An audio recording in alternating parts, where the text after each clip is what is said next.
Bueno, hola chicos, ¿cómo andan? Mi nombre es Catalina. Van a tener hoy la clase de práctica conmigo. ¿Me escuchan bien, no? Sí, sí, todo bien. Sí, perfecto. Bárbaro. La clase pasada tuvieron práctica de heteroelasticidad con Gonzo, ¿no? Sí, así es. Sí. Buenísimo. La clase de hoy, la idea es un poco seguir con eso, hacer un repaso rápido y dar otros ejemplos de heteroelasticidad y ver el concepto de clusters. Así que les voy a compartir pantalla. Eh,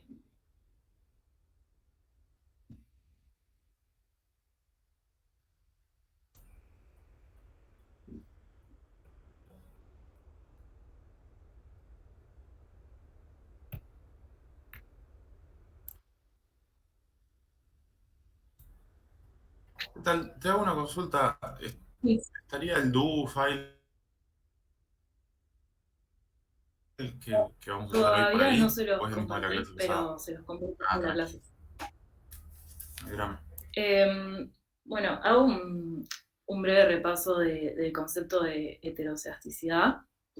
Como ustedes seguramente ya vieron, dentro de lo que son los supuestos de Gauss-Markov, está el supuesto 5, que es el que nos dice que hay homoceasticidad, que esto quiere decir que todos los errores de nuestra regresión tienen una varianza constante, o que tienen una misma dispersión en promedio.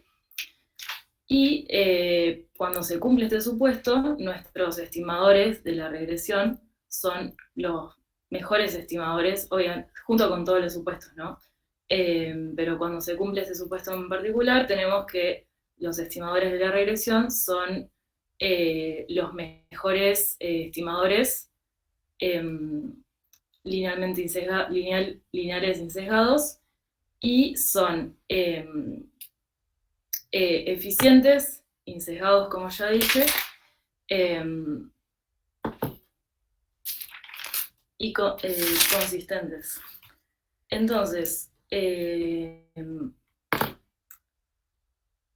cuando se levanta este supuesto de heteroceasticidad, lo que, lo que perdemos es el concepto de eficiencia.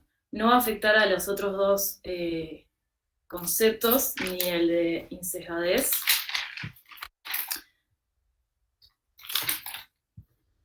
perdón que tengo las fórmulas acá, ni el de insesgadez ni el de consistencia, sí nos va a afectar el de eficiencia, porque justamente este concepto de eficiencia está relacionado con la varianza de los errores,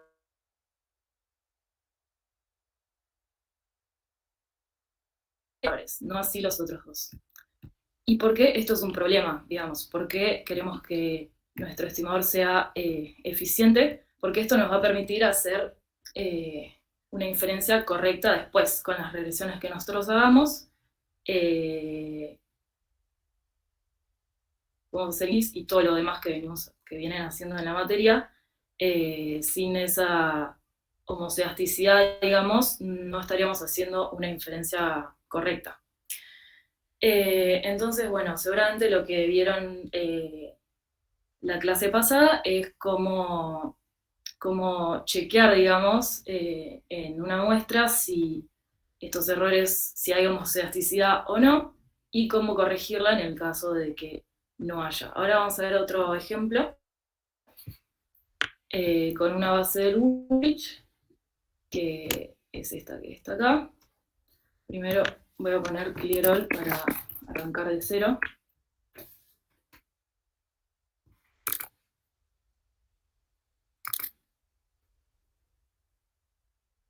Ahí cargo la base con el comando br, que es browse. Vemos las variables que tiene. Y esta base que vamos a ver hoy es una base que nos dice si las personas están en declaración de ingresos. Uy, perdón.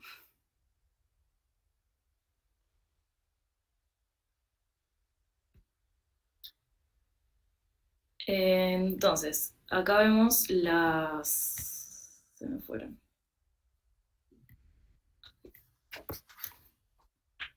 acá vemos las variables de la base.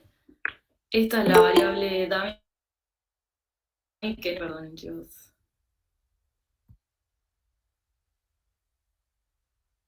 Ahí va.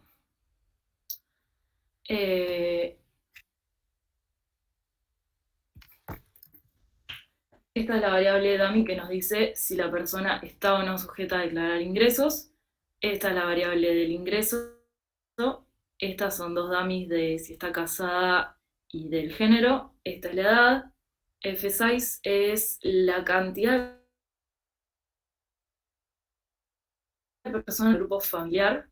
Esta es una variable de patrimonio. Estas son variables que no vamos a usar de más que nada impositivas. Estos son el ingreso al cuadrado y esta es la edad al cuadrado. Cualquier duda me interrumpen, cualquier cosa. Bien.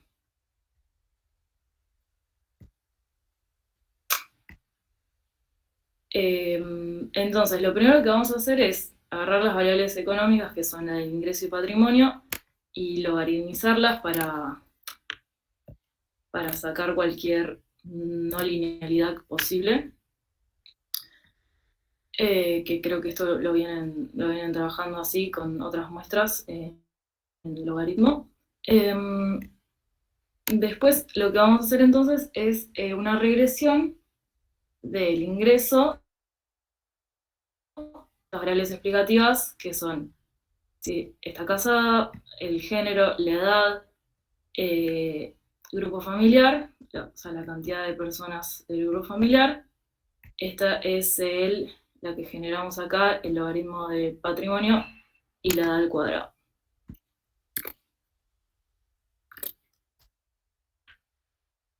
Entonces lo primero que, no sé si esto está muy chiquito o si se puede llevar, pero lo primero que vemos de esta regresión es que todos los coeficientes nos dan muy significativos, lo cual sabemos que es súper positivo, pero entonces, ¿qué pasa?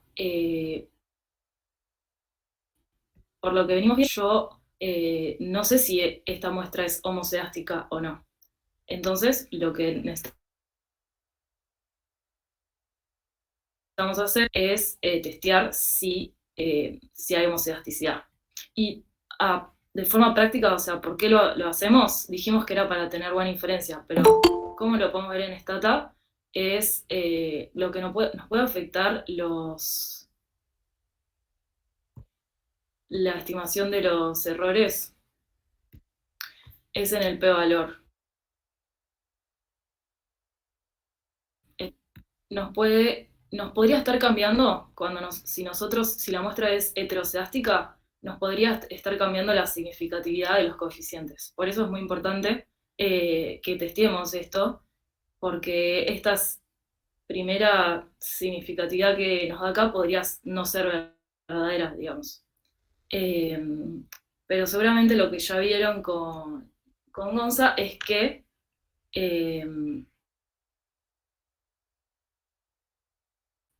cuando, bueno, mejor lo vemos en ejemplos, pero lo que nos va a cambiar va a ser la forma de calcular el error estándar y no los coeficientes estimados.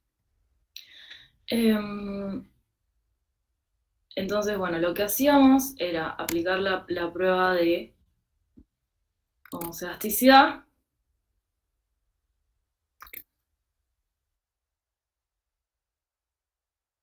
Y lo que mirábamos era la significatividad. ¿Por qué? Porque nuestra hipótesis nula es que hay homocedasticidad. Entonces lo que querríamos sería no rechazarla, pero en este caso, como tenemos un p-valor bajo, o sea, hay significatividad, entonces tenemos que rechazar que haya homocedasticidad. Esto lo vieron, ¿no? Sí, lo vimos. Tengo una pregunta. Viste que acá nosotros obtenemos un coeficiente, pero no me termina de quedar claro. O sea, la heteroscedastidad es para las variables, para las X, ¿o no? La heteroscedasticidad te habla puntualmente de los errores. Sería de U. O sea, de... del U principal. Claro, tipo del U de la regresión. A ver, lo podemos ver de forma gráfica si querés. A ver, yo tenía acá un PowerPoint.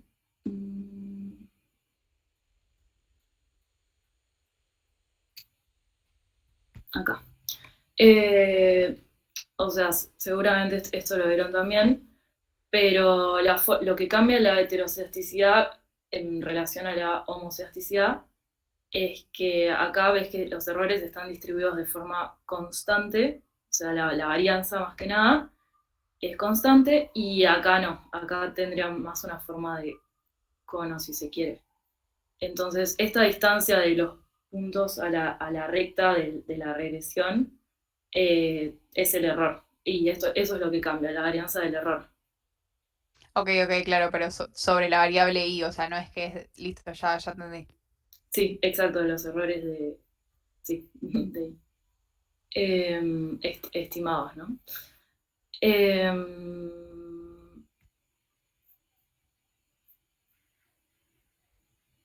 Bien, entonces estábamos testeando justamente eso, si hay o no heterocelasticidad. Acá rechazamos la hipótesis nula de que haya homocelasticidad, por lo tanto hay heterocelasticidad. Catalina, te hago una pregunta. El comando de la fila 16, est_store_reg, ¿qué hace? Sí, gracias, no lo usé, pero lo que hace es guardar el resultado de la regresión, que lo voy a usar, pero me lo salteé. Listo, perfecto. Gracias.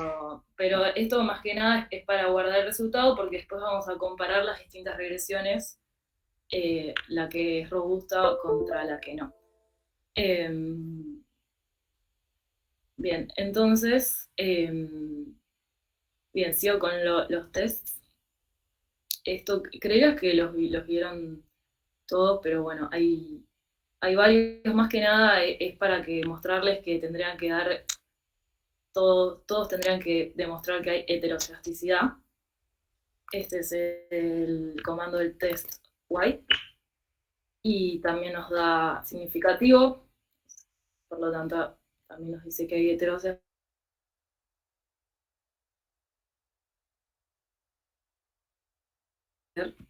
No sabía si está bien pronunciado, pero lo que hacía era, a partir del error al cuadrado, hacer una regresión con eso, y ven que acá también nos da significativo, también rechazamos la hipótesis nula, también nos dice que hay heterocelasticidad. Entonces, Perdón. sí, Entonces, cuando el p-value nos da significativo, es que rechazamos la hipótesis nula y por lo tanto hay heterocelasticidad. bien, sí. La hipótesis nula sería que hay homocelasticidad. Y si la rechazas, porque hay heterocelasticidad. Es medio trabalenguas, pero sí, correcto. Bien, entonces, bueno, haciendo los test nos dimos cuenta que hay heterocelasticidad. Entonces, seguramente lo que vieron en la clase pasada era que agregando el comando roast, podíamos calcular los errores de forma ajustada, contemplando esa heterocelasticidad, que sería la forma correcta de hacer la regresión, si es que hay heterocelasticidad. Voy a volver a hacer la otra regresión porque, como bien mencionaron, me interesa guardar el resultado. Esta es la que ya hicimos, y aplico este comando para guardar el resultado, que lo guardo como reg. Y ahora entonces dijimos que vamos a usar el comando roast para corregir esa heterocelasticidad. Y ahora vamos a comparar resultados. Me voy a guardar esta regresión con este comando y lo voy a llamar regr por roast. Y ahora, si comparo ambas, la voy a comparar con el comando stab reg, y reg R, que son las dos regresiones que hicimos. Esta robusta y esta no. Y acá, ¿qué comparamos? Los coeficientes estimados, o sea, los beta estimados.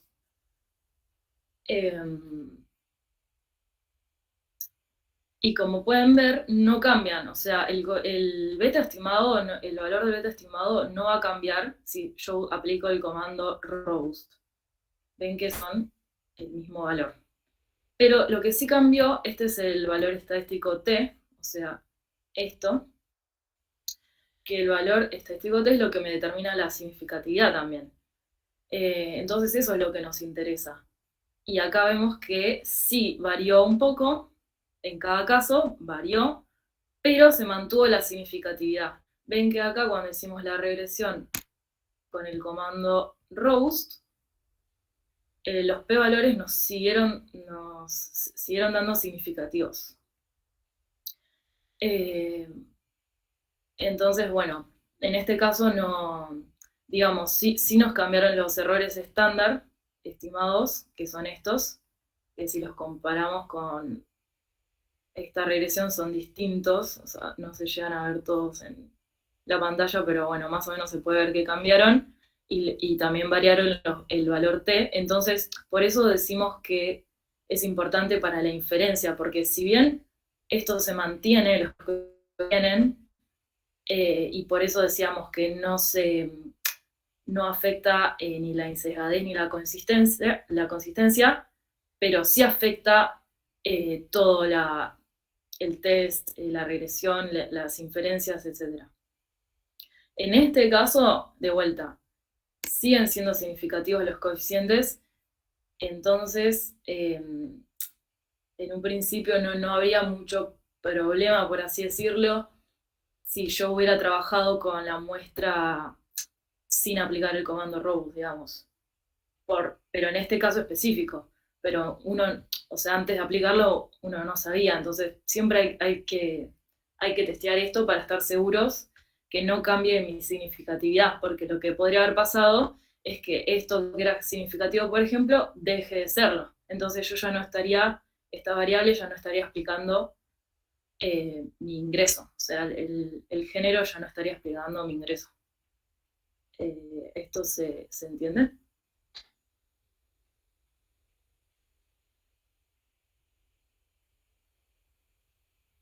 Sí, perfecto.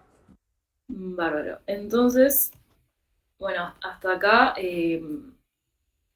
fue más o menos un repaso de qué es heterocedasticidad, de por qué lo chequeábamos, y cómo aplicábamos los distintos, cómo interpretabas los distintos tests que entiendo que vieron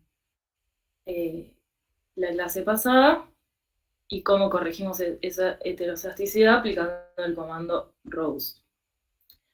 Ahora la idea era un poco otra herramienta para trabajar la heterocedasticidad, que es el concepto de clusters, que esto no lo llegaron a ver en la teoría, ¿no? Yo creo que no. Gabriel, en una clase, sí. Ok. Bueno, más o menos el concepto de clusters, o sea, no vamos a entrar ahora en detalle de la fórmula y demás, porque creo que ni siquiera está en el Woolrich, pero sí me interesa que se entienda el concepto y verlo a nivel práctico en Stata, que básicamente serían grupos o también creo que está en Woolrich como agrupamientos, que es que cuando yo creo que en mi muestra, además de mis variables, puede haber adentro de una variable subgrupos que se comportan distinto entre ellos, y por lo tanto tienen varianzas distintas entre grupos. Y esto simplemente es como una herramienta más para acercarnos a la realidad, digamos, de varianza. Y ahora lo vamos a ver gráficamente, pero podría darles un ejemplo que si yo quiero hacer una regresión,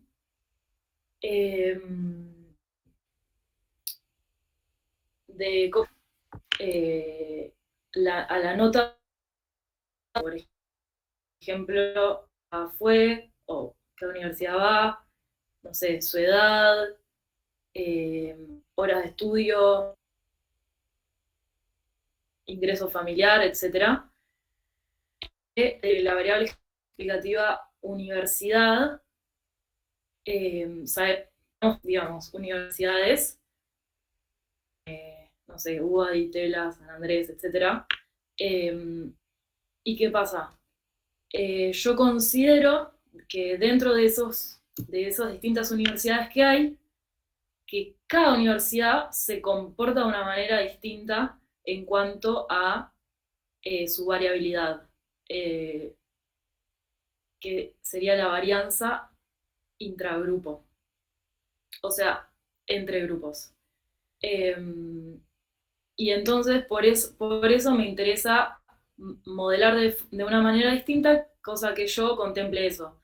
Y lo que habíamos visto hasta ahora había sido la herramienta de usar una variable dummy, que bueno, era simplemente eso, contemplar cada universidad, pero lo que le falta a la variable dummy es que simplemente contempla la media, pero no contempla la diferente varianza entre cada universidad.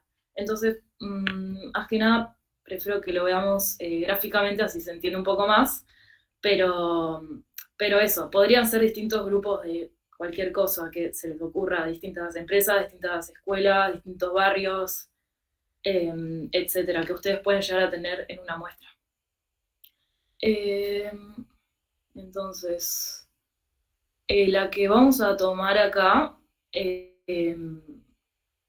como variable que contiene clusters o grupos es la de f6, que habíamos dicho que era la cantidad de integrantes de una familia. Entonces, para que se vea gráficamente,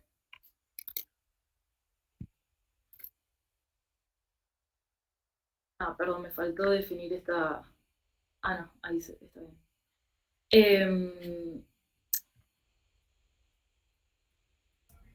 Bueno, ¿qué variable era res? sí, res, si bien res son justamente el error estándar o los errores, el residual de la regresión, que son justamente los que vemos a la hora de ver la homoceasticidad o heteroceasticidad. Y bueno, acá tenemos la variable family size, que era justamente esto, la cantidad de individuos de una familia que componen una familia. Acá tenemos 1, 2, 3, etc. Y como podemos ver, cada grupo tiene una distinta varianza del error, ¿no? Entonces, esto más o menos para que se entienda un poco el concepto de clúster. Si yo creo que cada grupo familiar me va a afectar de una manera distinta a mi ingreso, entonces lo que yo voy a hacer es decir, ok, le digo a Stata, mirá que family size hay distintos grupos y cada grupo tiene una varianza distinta. ¿Y eso cómo lo vamos a hacer? Con el comando de cluster.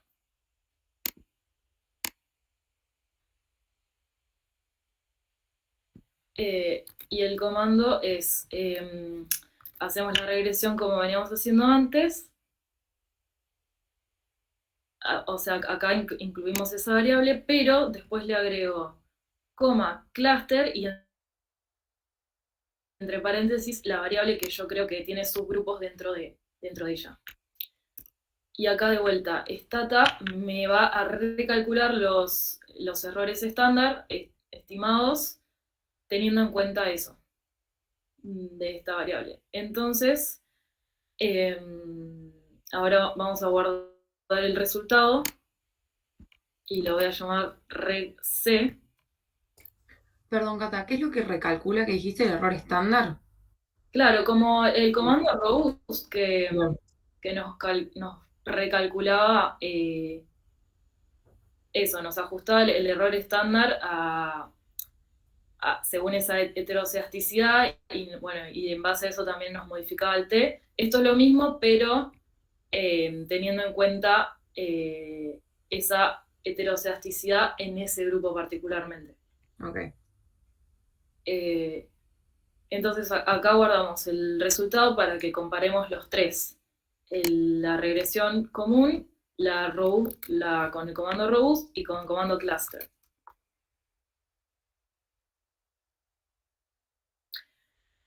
Y bueno, de vuelta vemos que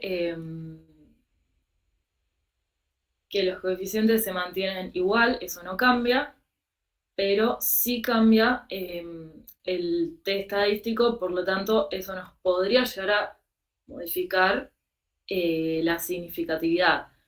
En este caso, para este ejemplo particular, no se modificó la significatividad que se puede ver con las estrellitas, y también lo vemos cuando hicimos la regresión, que el p-valor sigue siendo todos significativos, pero en otro ejemplo sí podría haberse modificado. Entonces por eso, si ustedes creen que en su muestra hay grupos con esa variabilidad distinta entre grupos, entonces por eso es importante hacer este paso extra de considerar los clústeres, para que la inferencia sea más ajustada a la realidad, si se quiere.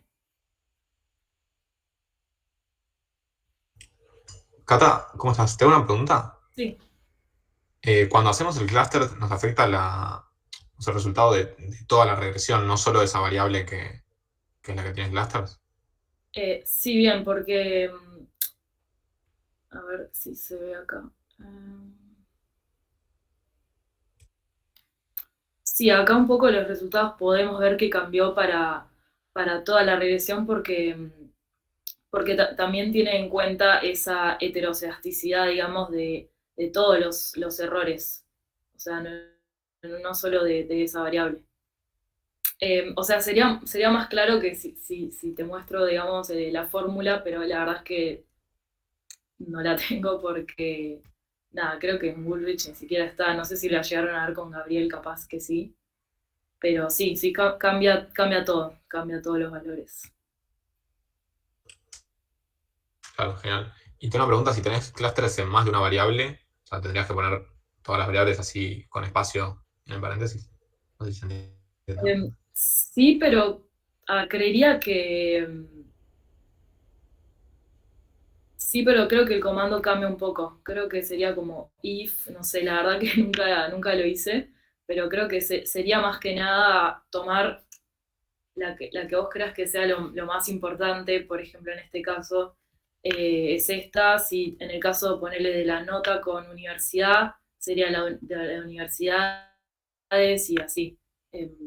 Yo creo que sí podría haber varios clústeres, pero ya no sé cómo quedaría el comando, digamos. Claro, genial. Gracias.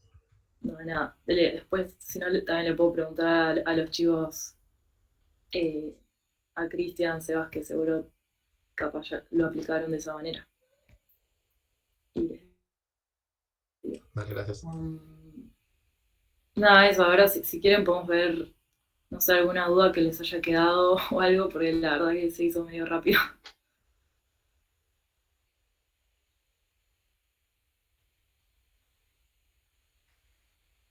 Sí. Perdón, yo me quedé con algo, viste que te había preguntado al principio, como que yo entiendo que gráficamente, o sea, lo entiendo, viste que cuando podemos graficar, graficamos a la variable i dependiente de una sola variable, independiente. Y ahí vemos cómo se distribuyen los errores. Y si los errores es como que van creciendo, van decreciendo a medida que, no sé, aumenta mi variable independiente, ahí tenés heterocedasticidad, ponele. Pero no me termina de quedar claro, o sea, qué significa la heterocedasticidad cuando tenemos una regresión múltiple. Claro. A ver si tengo la fórmula acá.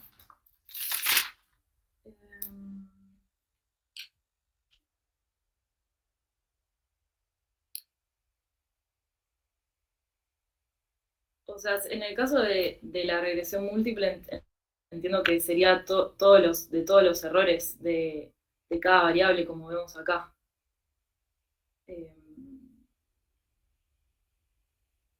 O sea, no sé si esa era tu pregunta. Claro, pero si te pasa por ejemplo, que no sé, una variable se distribuye de manera homocedástica y otra con heterocedasticidad. En tu test general, ¿qué te va a terminar dando? Yo creo que lo que importaría en ese caso sería esta significatividad general de la regresión. O sea, cuando hicimos acá el test de heterosidad en base a... acá, eh, creo que- no sé qué fue ese ruido. En base a los errores al cuadrado, lo que nos fijamos era esta probabilidad general. Entonces sí, es como la... O sea, no te puede pasar que haya homocedasticidad en un error y en otro no, como que ese es en la regresión en general. Creo que si tenés heterocedasticidad en una sola variable, ya te va a generar heterocedasticidad para todo el. No Claro, estoy claro. seguro, pero creo que es así. Sí, sí, sí, o sea, es como que si hay heterocedasticidad es en el modelo en general. Porque los errores son para. No, o sea, no es que dentro de la regresión múltiple tenés un error así para Claro, claro, cada claro, sí. beta.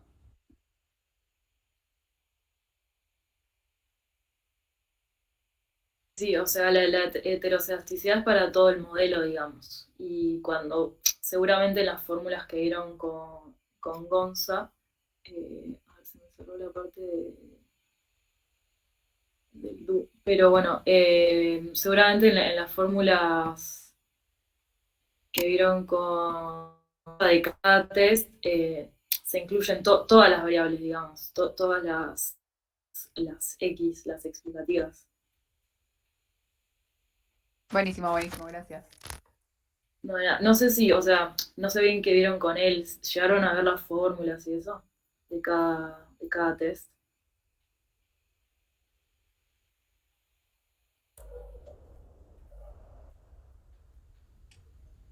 Las vimos medio por encima, pero creo que no había mucho misterio igual. O sea, son como subregresiones en realidad, ¿no?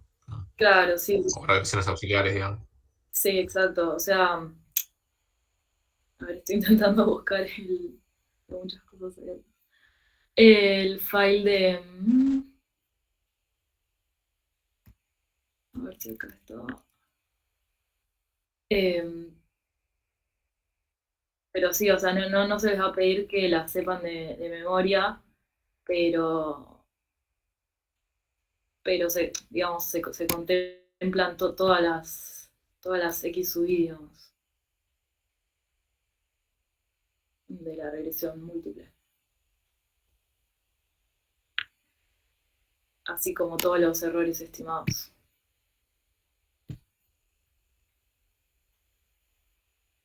No sé si contesté tu pregunta.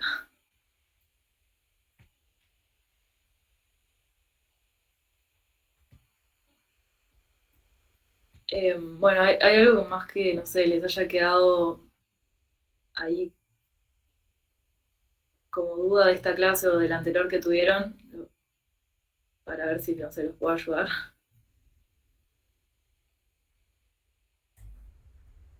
Yo por mi parte bien, tendría que ver si hay algún tipo de ejercicio en la guía, la verdad no me fijé, Ujú. sobre heterocedasticidad para ver si puedo aplicar lo que vimos en las clases a algún ejercicio. No sé cómo me lo podrían tomar, eso es lo que me da duda. Sí, a ver, por lo que yo me acuerdo de cuando la cursé, es más que nada, o sea, en el TEPEL les pueden tomar un ejercicio de heterocedasticidad, eh, y después capaz en el parcial más teoría, te diría. Eh, pero no se les va a pedir que sepan la fórmula de White de memoria, pero sí que se entienda cuál es la hipótesis nula, qué estaban testeando, y etcétera. Así que nada, si les sirve también les puedo pasar este otro power con las fórmulas, no sé si González pasó alguno. Y creo que en el de Gabriel también tienen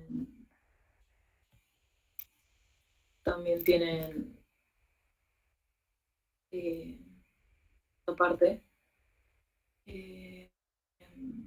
de los tests, pero hoy más que nada quería que se quede en eso con el concepto de por qué testeamos heterocelasticidad, cómo lo aplicamos en Stata, que seguramente alguna pregunta van a tener en el TP.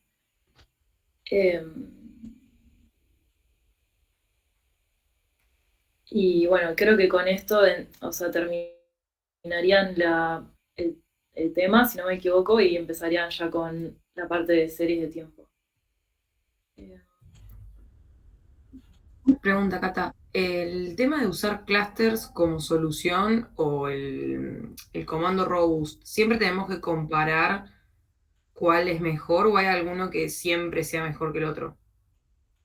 Entre cluster y row, ¿te referís? Entre cluster y robust, sí, para corregir, digamos. Sí, buena pregunta, pero es más que nada, el concepto de cluster es más que nada como teórico, pero sí, o sea, si vos crees que hay grupos que tienen distinta varianza entre ellos, lo podés aplicar y lo podés justificar. Y también otra forma de justificarlo es que vos acá ves que sí cambió en los valores del T estadístico, entonces eso te da una pauta de que sí había algo que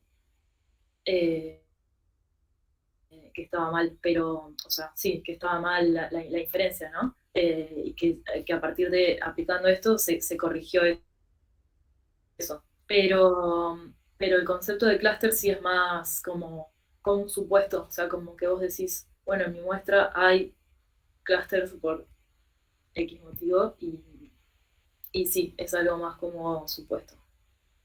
Ok, genial. Gracias. Bueno.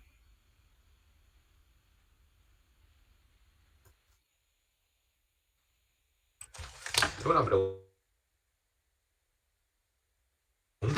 El test ese de Coinker que tenías ahí, ese es como el test de White especial. ¿Es lo mismo? Creería, vos te referís al de White, o sea, porque está el de White y este Fitted que no recuerdo ahora la diferencia, pero no, o sea, capaz son parecidos, tendría que revisar la fórmula de White, pero este, no sé, o sea, no es el mismo, digamos. O sea, lo que cambia entre uno y otro básicamente son algunos supuestos, si no me equivoco, a ver, acá tenía algo de esas diferencias. Pero, por ejemplo, creo que el de el que hicimos primero, que es el de... No les quiero mentir el nombre porque... me sale Bruce Pagan, pero no estoy segura.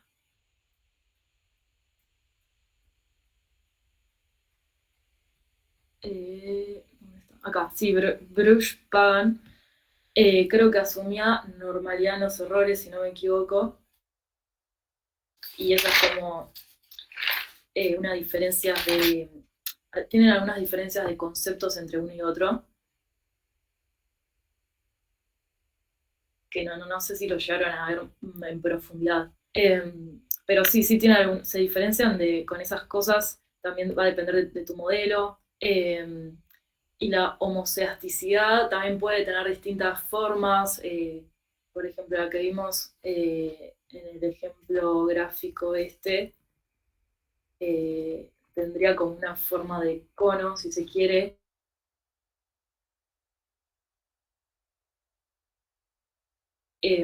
Entonces tengo entendido que cada test es más específico para cada cosa, pero no te podría decir exactamente en qué caso usás cada uno, pero sí que todos, o sea, sí o sí, como vimos recién, todos te tienen que dar, si hay heteroceasticidad o homoceasticidad, eso no va a cambiar entre uno y otro. Lo que va a cambiar capaz es el valor, el p-valor.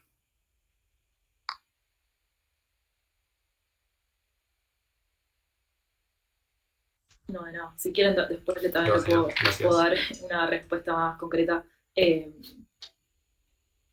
consultando con Gonza, pero es más o menos eso. Cata, ¿te puedo hacer una pregunta? Sí. ¿Podés mostrar de nuevo en detalle cómo sería el test de hipótesis para el caso de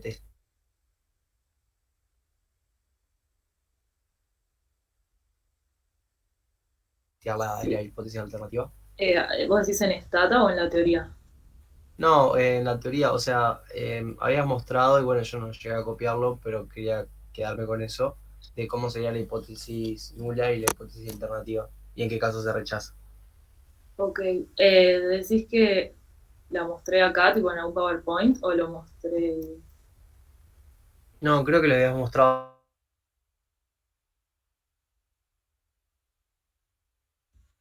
Bueno, esto es el En primer Stata la test que probabilidad hicimos, que te creo, no sé si está muy dio y chiquito, demás. no sé, a ver. Pero ves que acá dice H0 constant variance, o sea, la varianza, en este caso del error, de los errores estimados, es constante. Y esto significa homoceasticidad. Y esto se va a repetir para todos los tests. Siempre la hipótesis nula es homoceasticidad. Y bueno, entonces después ves acá el resultado. Esto te da un p-valor bajo, bajito. Entonces es significativo, rechazás esta hipótesis nula de varianza constante del error condicional estimado, entonces hay heteroceasticidad. Y o sea, la misma lógica se repite para todos, para el de White y para el de Kenker. Genial, muchas gracias. Bueno.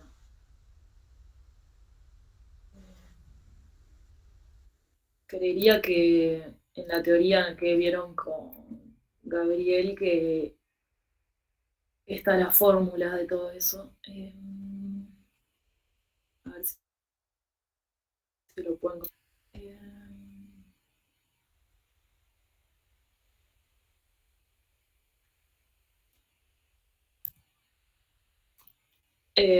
Acá está, la hipótesis nula.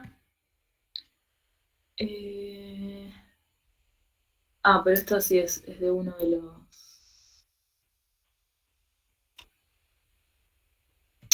Esta será la hipótesis nula del método de calculando los errores al cuadrado. Bueno, no los quiero marear, pero básicamente si todos estos coeficientes son 0, habría homoceasticidad. Pero eso varía, o sea, la definición de la hipótesis nula, o sea, en este caso de este test, varía en cada test, pero sí siempre va a ser que hay homoceasticidad.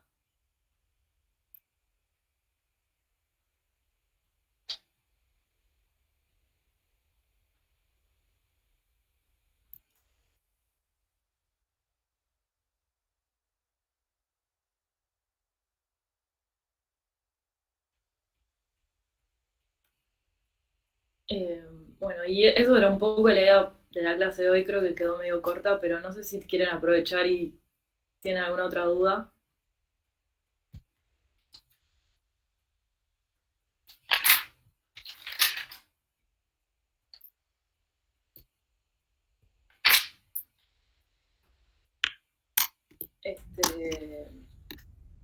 Bueno, si no me pueden escribir, les dejo mi mail. Y cualquier duda que tengan, no sé, haciendo el TP o algo, me escriben.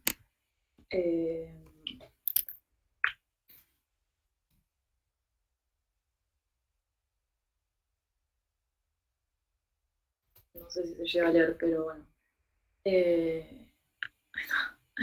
Cualquier cosa me pueden escribir, no hay problema. Y si no tienen ninguna otra duda, entonces terminamos acá. Sorry si se hizo muy corta, pero era más que nada esa la idea de hoy. Dale, gracias. Bueno, Muchas gracias, profe. Gracias por la atención. Gracias. Gracias. chao. Perfecto, gracias. Luego.